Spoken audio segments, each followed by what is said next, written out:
Meizu 20 series unboxing. Opening the box, we have the phone, a transparent phone case, a charger, and a Type-C to C cable. Nowadays, charging speed has increased, but the size has also gotten bigger. Just like my weight increasing over the years, let's move to the phone. The Meizu 20 and 20 Pro have the same design language. Both feature a middle hole punch, a straight-line middle frame, and a minimalistic back panel. They seem to be inspired by iPhones, don't you think? We got 5 colors: green, gray, and pink for the Meizu 20, gold and silver for the 20 Pro.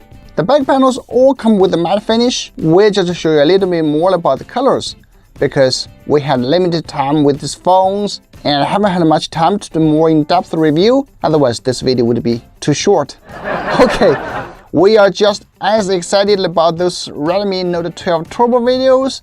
Yeah, go watch them if you haven't already. Anyway, please comment with your favorite color in the comments, though we won't be doing any giveaways. Regarding the differences between the two models, the vanilla version comes with a 6.55-inch screen, while the Pro version has a 6.81-inch screen. The Pro version is 19 grams heavier, and the thickness is almost identical with a 1mm difference. Let's talk about the specs.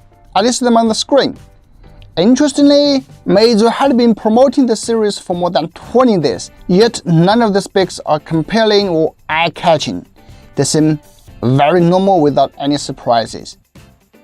As for the cameras, the Meizu 20 has a 50-megapixel main, a 16-megapixel ultra-wide, and a 5-megapixel auxiliary camera. The Pro version has all these 50-megapixel sensors on the back, behind wide, ultra-wide, and telephoto lenses.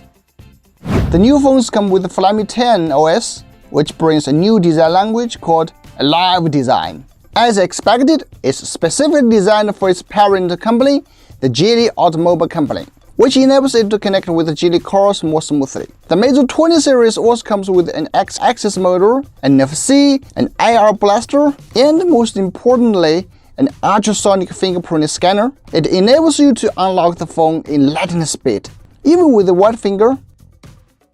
Like I said, as we've had limited time with the phone, although there is a great chance that we won't do another video about it, we always provide our first-hand experience with many new phones, and we are the fastest. So subscribe if you haven't. A special thanks to my partner Eva for providing the content. Please subscribe to our channel as well. Thanks for watching. I'm Sami. I will see you in the next one. Bye bye.